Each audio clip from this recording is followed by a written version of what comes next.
All right, everyone, welcome back to Critical Conversations. I am your host, Karissa Dean. I'm very excited today to have Brie Sodano with us. She is a wealth, money, guru, expert, all the things, women, finance, really helping you own your mindset around wealth, as well as identify what money means to you and all the beautiful things that have to do with women having, holding, being responsible for creating money. So I'm very excited for this conversation, as you all know, because this is a huge topic for me and my clients. So Brie, I'm going to toss it over to you to add to that introduction.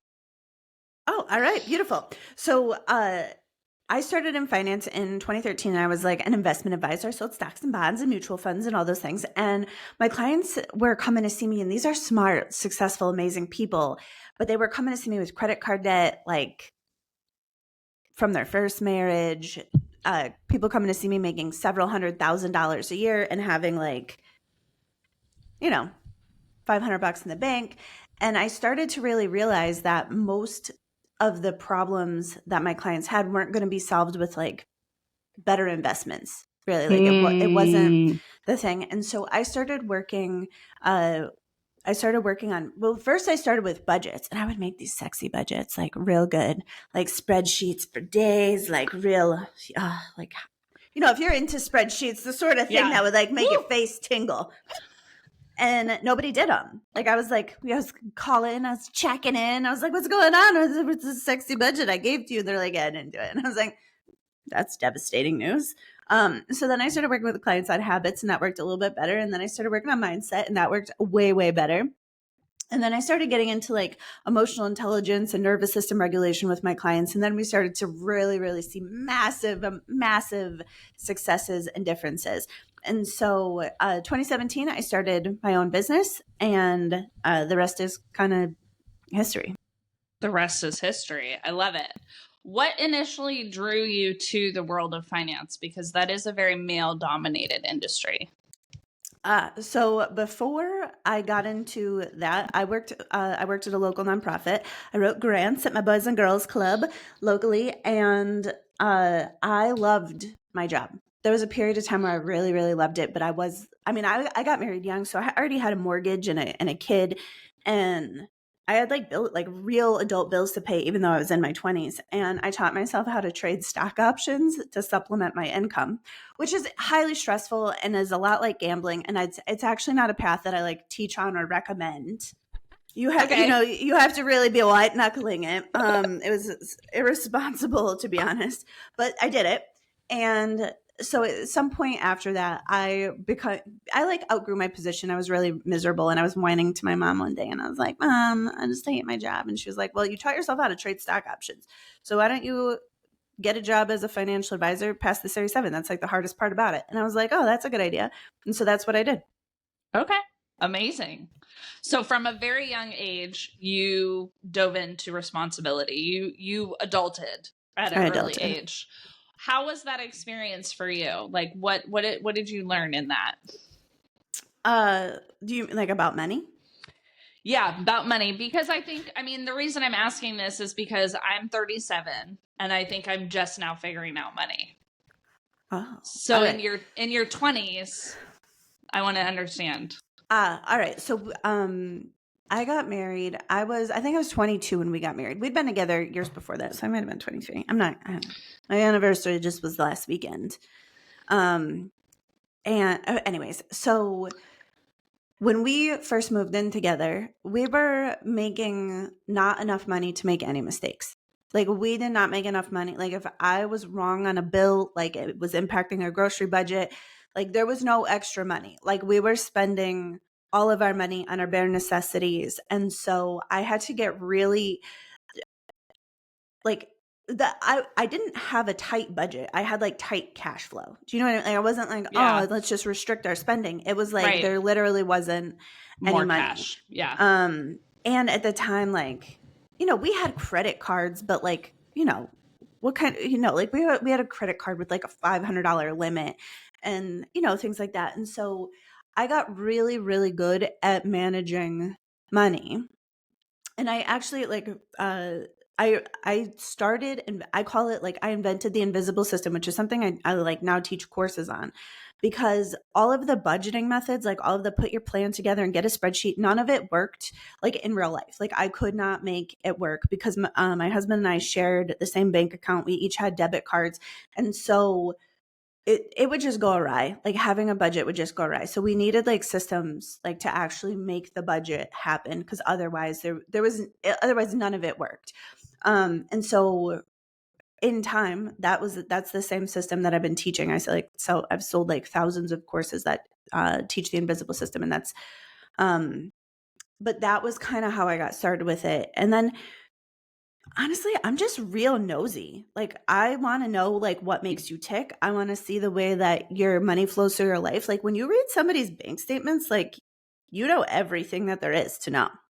Yeah. Like I feel like it's far more intimate than even like your Oh, OBGYN appointment. Like I feel like it's just such an interesting, it's just like such an interesting thing to see people, to like really see them. And I love it. Yeah.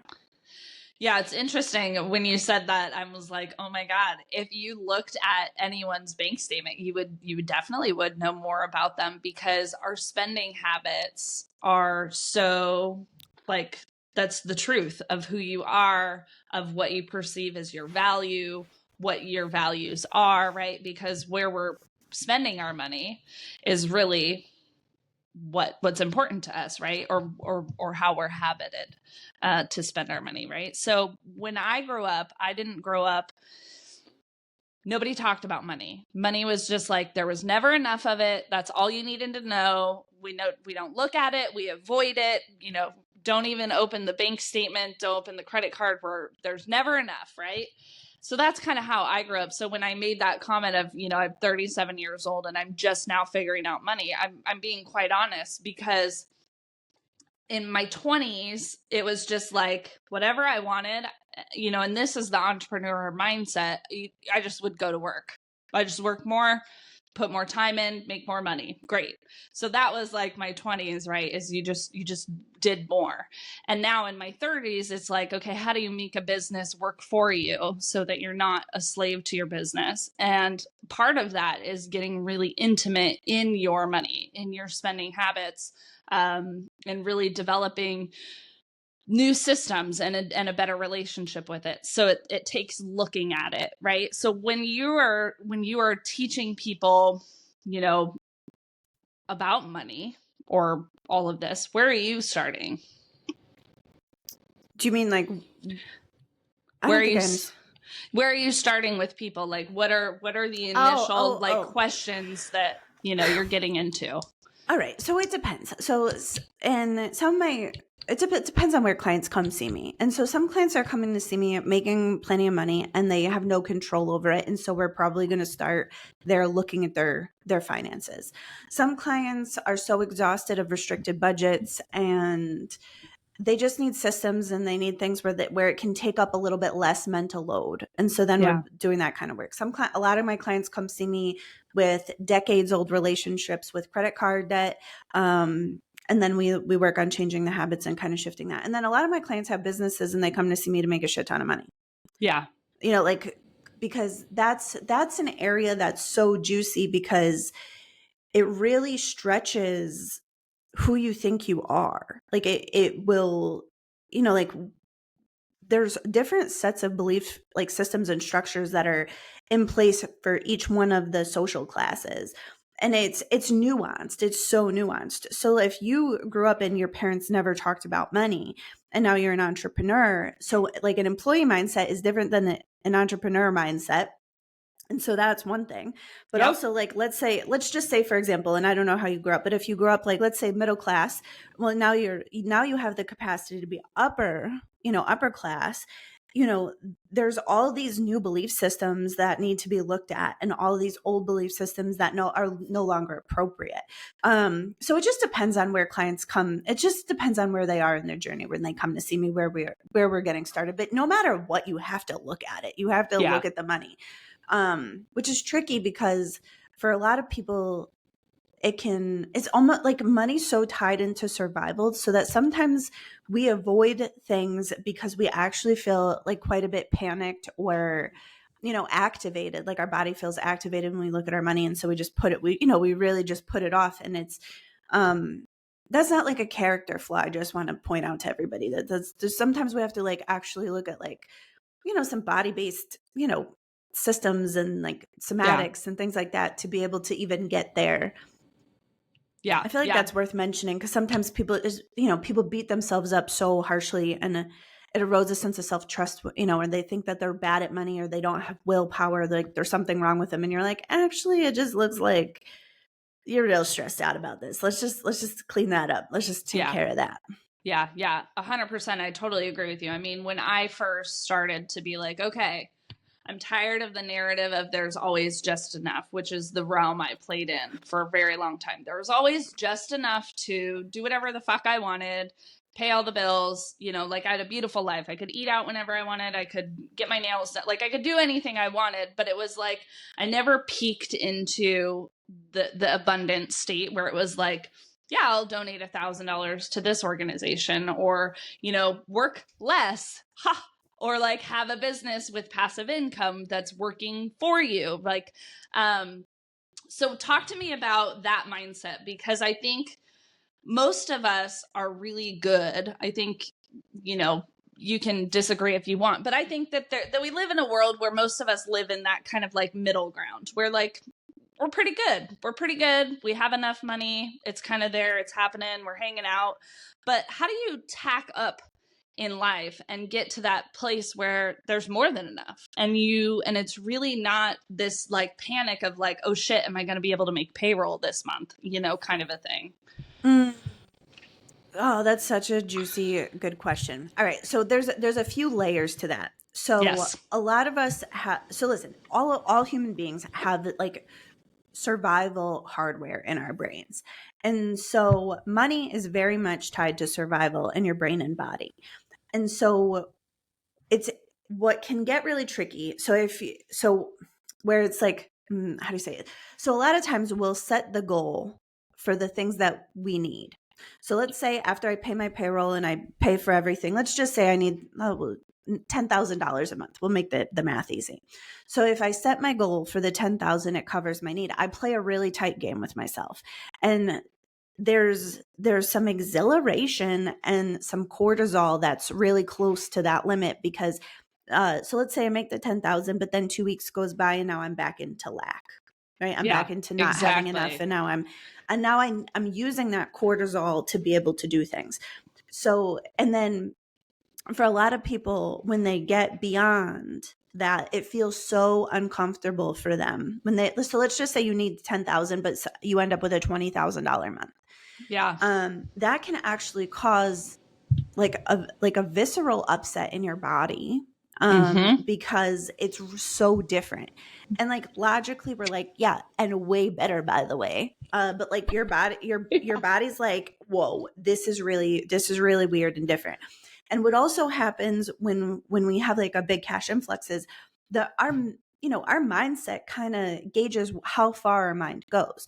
So let's just say, for example, like I'm in the realm where I can afford first class tickets if I feel like spending money on that.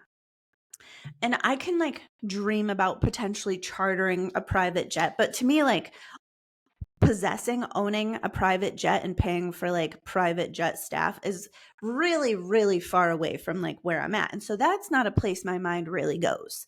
Like when maybe I'll get like a little turned on when I think about chartering, like, oh, I could charter private jet access. Cause that's like a lot of money, but you're like, okay, well, it's a lot of money, but it's like a lot of money in the realm of what I see as possible. Yeah. So that's another that can so when you start to really push yourself up and out of that, it can really shake who you think you are, and it can also shake what you think is possible. So now also it can set your mind like real busy and spinning, because now your mental like the size of your mental landscape has increased so drastically just by the income going up, where now you're like, oh, I have twice as much money to spend. So it takes a little bit, it takes some practice both mentally and like to start to feel safe in these different realms to really be able to get out of that place of survival. Because what I often see entrepreneurs doing, so let's just say I want more. Well, I'll just push the number up where my minimum is. And I played this game for a very long time where I'd be like, even though my income would increase, I would always increase my expenses. So I would always have just enough. Yeah. And so I never got like the joy and satisfaction of having like extra money. And I always felt like it was not enough, no matter, no matter how much I was making. Right. So basically, so basically what you need to do is learn to feel safe having more than enough. You need to stretch your identity. You need to stretch your mental realm to go there.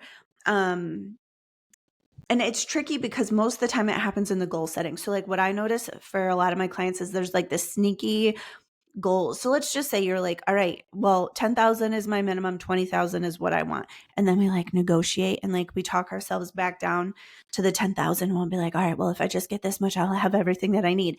And we keep our focus on the survival. Yeah. So shifting out of survival mode and into thriving. It's honestly, it's no joke of a personal development feat, because a lot of times it's not just in your mind, it's like really deeply embedded in your sense of safety, like in your physical body. So that's what it really, really takes. Did that answer your question all the way?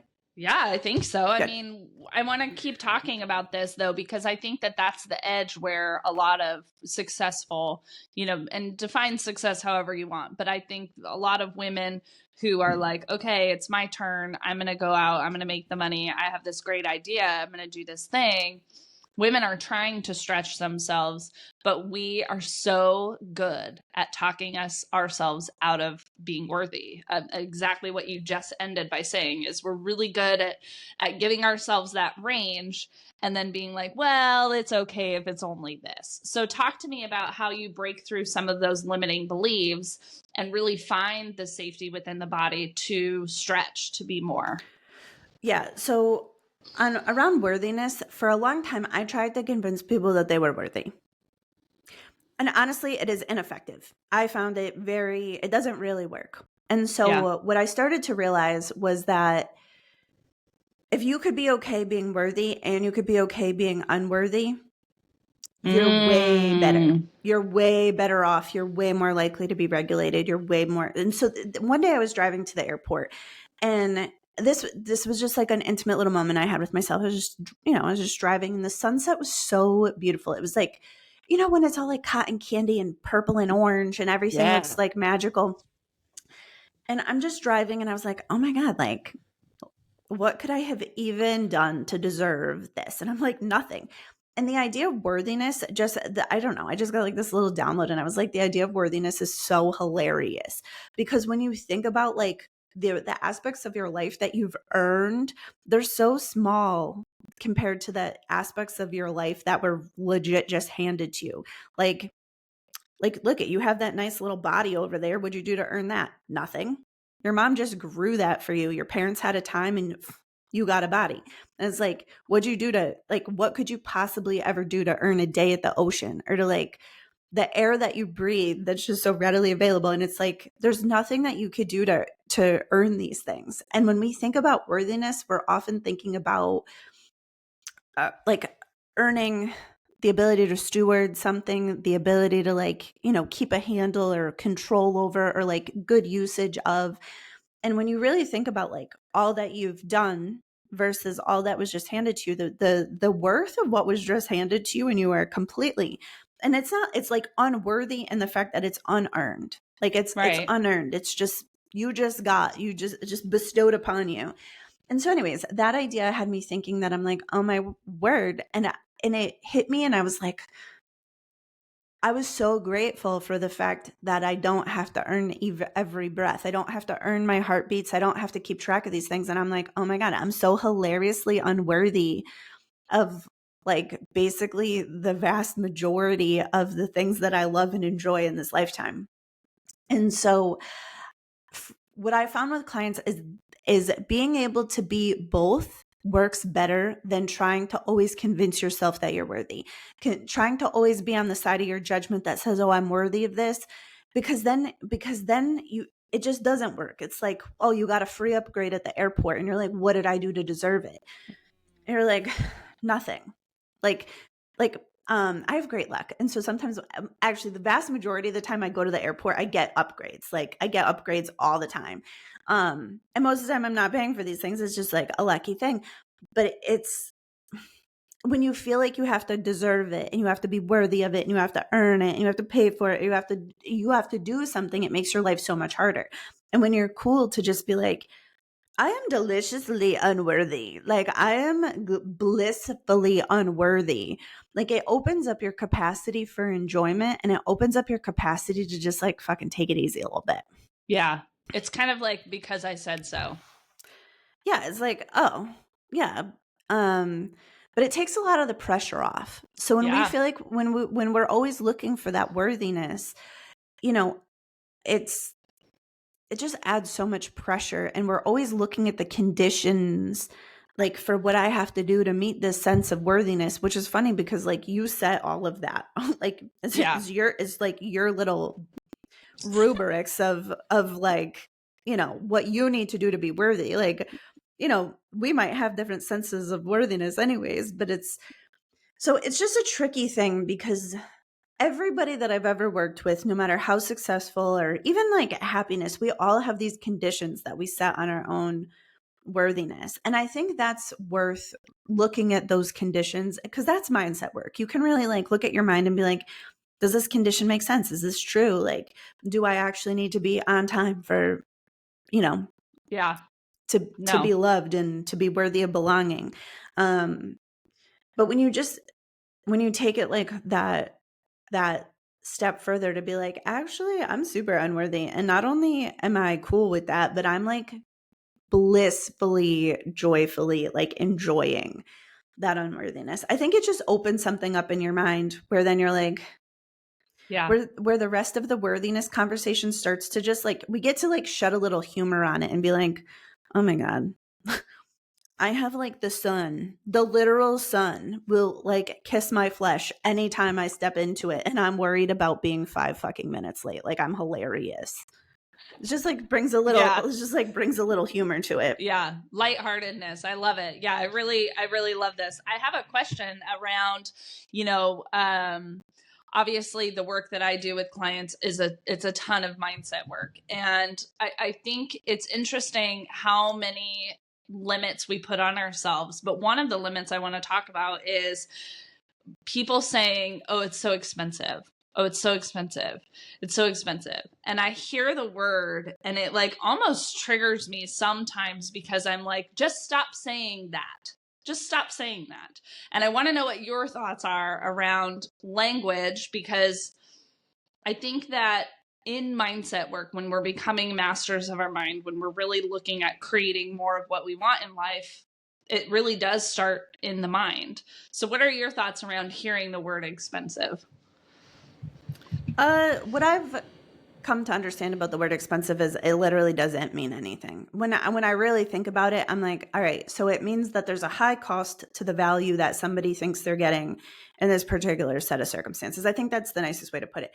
But I've had people say to me, oh, this online tool is expensive. I'm like, it's $14 a month, and that might be expensive if you're not gonna use it, or if it's not gonna Right. save you time, or if it's gonna be a giant pain in the ass, it might be expensive. Where sometimes we can use the same like, mental play, levers to spend maybe like, $10 or $20,000 on a mastermind or coaching, because we're like, well, if we don't do it, it'll be more expensive. So it's just, I think we all have these like different criteria that are in our subconscious for how we see value. And so that, I think the word expensive is around that, although it does add, like, kind of to your point, it does add like a layer of, oh, this is going to be a challenge. This is going to Yeah. be hard to be able, Yeah. because when we hear the word expensive, we're like, oh, that's a big amount of money for what we're getting. Yeah. Yeah. I always see it as like separation. You're separating yourself from something that could be within your reach if only you took out that word and didn't insert this separation, right? So like oh, I can't do that because it's too expensive. Well, you've just separated yourself from it instead of being like, that's a little bit more than I would like to spend, or maybe the value isn't there, right? I mean, there are things that are just not valuable. Like I don't think you have to, fly first class if there's no value in it to you, if it's not going to change your experience, right? And so for me, that word is associated to like this heavier mindset, and that's kind of where I dive in with people around, well, what are you making it mean about you? And so what are people making money mean about them? Oh, people project literally all of their bullshit onto their money, because like, just like we would project our bullshit onto our lovers and our siblings and, the people who drive like assholes in front of us. But also, like, your money doesn't talk back. It's really defenseless for all of this. So people make their money mean all sorts of things. And so for a lot of people, we do have like this juicy drama triangle where, like, on one side, money is like the terrible oppressor and there's systematic injustices. And those things are real. Like, those, like, and also, like, let's give a nod to those things are real in a lot of people's realities. Yeah. And then on the other side, we have this other like juicy, like, crunchy little bit where like money is the savior, and oh, if I just had enough money, the money will save me from all my problems. And we like play this like, like the drama triangle, like the victim, the persecutor, the rescuer, like we play Yeah. this game with our money. And so when we're like, oh, money's this is too expensive, my money limits me, then we're on the side of, oh, money is like, the bad dad who like keeps his wallet, an arm's length away. Like, it's like, Yeah. so, those are the things where we get to like grow and stretch into it and play with these ideas. Yeah. Yeah. What do you see as the number one obstacle for women versus men? I really just think the obstacle with women and money is, it's really less of an obstacle and it's more of just timing. Like, men have had control of money for, well, I mean, let's call it a couple thousand years. But when cash was really, Yeah. when we started using cash and coins and things like that, and women didn't get the ability to get a business loan until 1988. So, we were born, right? Like, I was 4 years old. You said you're 37. So you were Yep. a little baby, but Yep. so like we weren't even, so our kids will be the first girl children born into full financial sovereignty.